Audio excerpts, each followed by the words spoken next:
Hey guys, we're going to go through the ACT Practice Test D out of the Red Book. This won't take as long as you think it might. I know with the ACT Q-sets we're taking 10, sometimes 15 minutes to go through it. So no, this will not be an hour-long thing. We're going to move through it quickly. There are a few things I want to stop and talk about, but most of them I'm just going to give you the answer and move on. Okay, so get your paper ready, have your pencil handy, check these off. I'll show you how to score this at the very end. You can figure out what kind of ACT score you would have gotten on test D. Okay, so number one is A. Number 2, J. Number 3, B. Number 4, F. Number 5 is B. I do want to talk about that one real quick. This is an agreement question, and if you look at the underlined part as a no change, it says he lacked his energy and drive and was more suited to. Now you might make sense of that, and so you might not catch that there's nothing grammatically wrong with it, but we don't know who the he is and who the his is because there's two people named, two antecedents. So we need to actually put in the name. So B puts in Joseph and Napoleon's. That one makes sense. Okay, number 6 is a H, a life of ease and luxury. This one I want to talk about too. The tone here, because again, none of these is grammatically incorrect, but the tone is not right. It doesn't fit the rest of the essay. Anything other than H, a life of ease and luxury. Easy street, sort of a colloquial, idiomatic term, meaning that some people use it and some don't. And this is a little bit more of a straightforward type article. Okay, number 7, B. Number 8, G. Number 9, A, no change. Number 10, F, no change. 11, this is a good example of simplicity. You really don't need all of those other words describing the city. They don't really fit with what the paragraph or the essay is doing. So just the word city is the answer, and this is a good visual way to see it. Like sometimes these simplicity or redundant type questions, the way they're laid out, you can tell some are longer, some are shorter. It tends to be the shorter. That is the correct answer. Okay, number 12. It's another no change. 13 is C. And then 14, this one I do want to talk about also. This is a time-consuming question because you've got to go through and figure out the order. So if you didn't notice that there was something wrong with the order, because occasionally you will do that. You'll be reading through a passage and the paragraph will seem like it doesn't fit where it should, like what it followed from the one before it. And so you can anticipate that they're going to have an order question later on, so maybe you've cued in on that. But most of the time what you're going to need to do is go back and sort of piece it together with the different options. So there's really no trick here except that you want to make sure you're saving items like this towards the last. You don't want to waste a lot of time on it. The answer is G, so everything stays the same. It's fine in the order that it's written, except that 5 and 4 are flipped around. Paragraph 4 refers to the death of Joseph Bonaparte, okay, and that would make sense to have it at the end. Alright, let's move on to number 2, passage 2. Number 15 is B. 16, J. 17, C. 18, this is a redundancy one also. You've got present and today, the word current, today's current high school students. You don't need both those terms. So this is H, today's high school students. It's the simplest one. Number 19 is D. Number 20, H. 21, A. 22, F, no change. 23, another no change. Let me point this one out. This is a subject verb. If you look at where the subject is, which is the word list, which is singular, and the verb, which is, notice there's some words in between. some phrases. You got projects and recipients, some plural things thrown in there. They're trying to pick out sentences that it might be hard to identify the subject and verb. That's what they're testing. Number 24 is J. 25 is C. 26, G.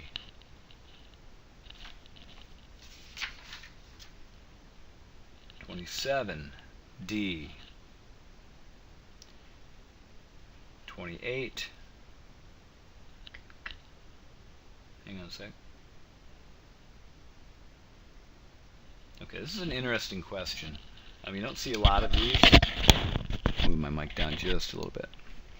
But this one is a similar to an order question where you've got to look at what the paragraphs are doing.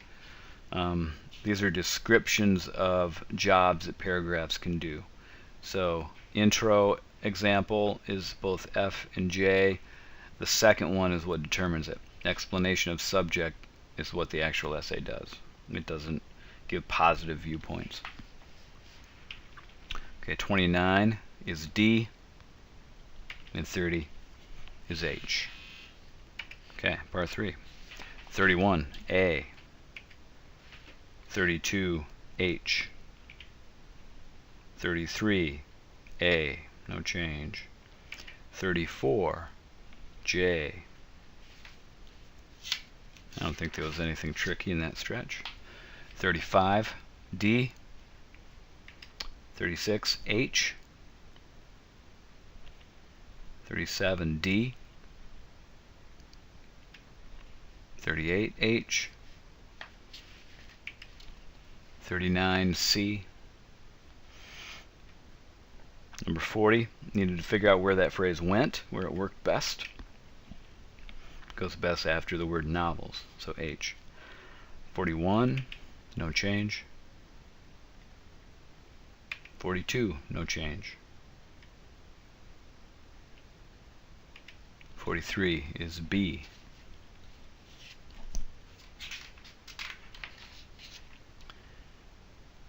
.44 H. And 45 B. I think that was just a simple passage. Okay, 46, passage 4. 46 is F, no change. 47, A, no change. 48 is G.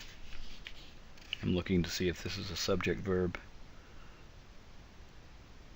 Yeah, it's not a really difficult one.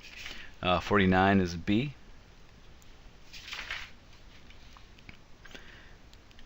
50 is G. 51 D.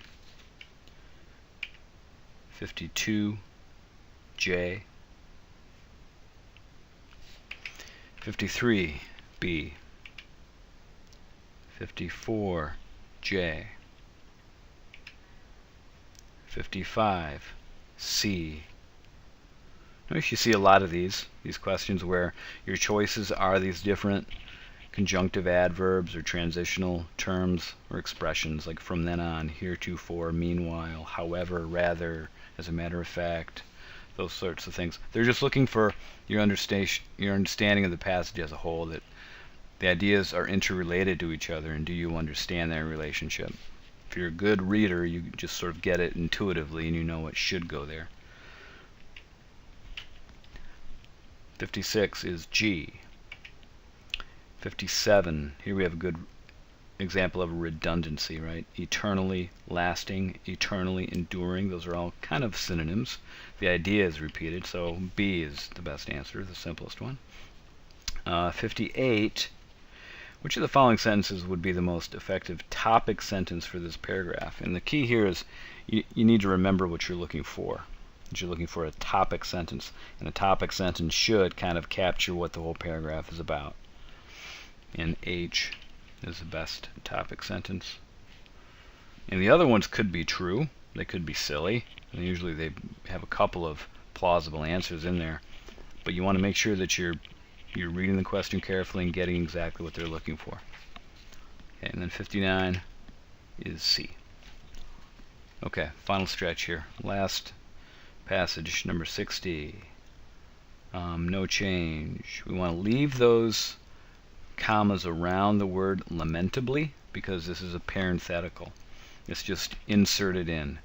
Silent movies are a thing of the past, and so, lamentably, are silent movie audiences. And that little pause is the parenthetical, so you want to make sure you're offsetting it with commas.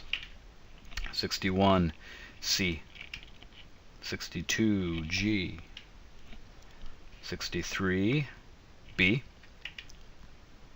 64, G.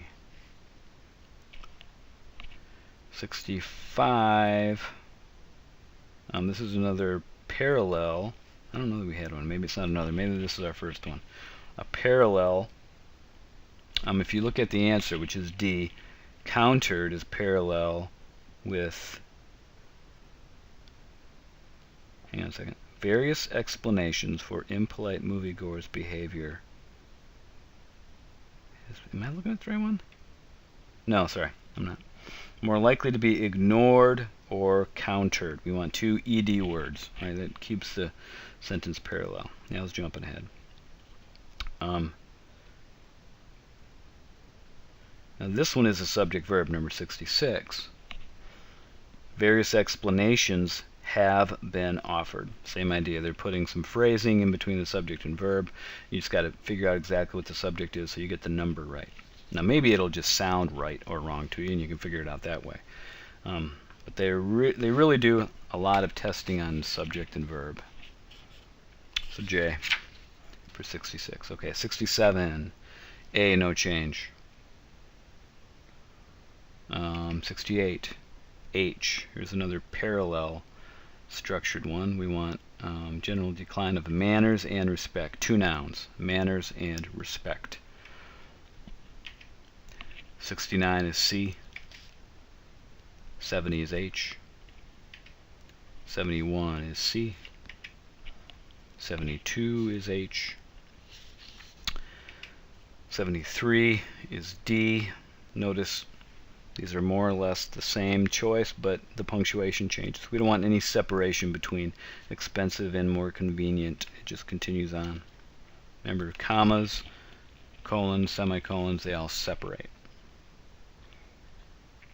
Number 74, this is a parenthetical. However, just like lamentably from the earlier example, is inserted in there. And 75 is B. Okay, so tally that up. Figure out how many you got correct. Okay, so we want a raw score of how many you got right. And I'll show you how to turn that into a ACT score. I don't know if you're familiar with the scores for the ACT. It runs from 1 through 36 for the English. So here's how it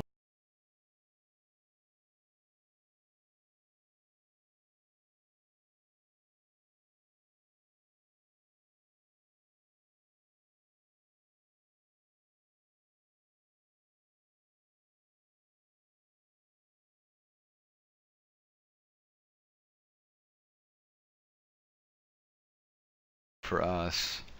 I'm going to give you a score range, and these ranges are narrow. It's either 1, 2, sometimes 3 possible scores, and then you get an actual score. So if you only got 9 or 10 correct, your score would be a 6. And then it moves up from there. So if you got 11 or 12, score is a 7. 13 to 15, score is an 8. Now, hopefully you did better than this, because even guessing, you should at least get a 25. You should get 25 of these right. You would almost have to intentionally get these wrong in order to get scores like this. So the scale just moves up from there. Okay, and it goes all the way up to if you got 75. Now the end of this looks a little bit weird. There are a couple of numbers that are actually missing, scores that are missing. So, for example, if you got a 74, you would have a 34 on the ACT. That would be an excellent ACT score. But notice there is no 35, and there is no 33. That's just the way the math works out. They don't do partial scores, like there are no 33.5s or 32.5s. They go whole number. So some of the scores they end up having to skip. So tally up your number, figure out how many you got right, and that's your score for the ACT. Okay, now remember, this is your first practice, so don't freak out if it's not the number you want to see, but they will improve, I promise. Thanks, guys. Talk to you soon.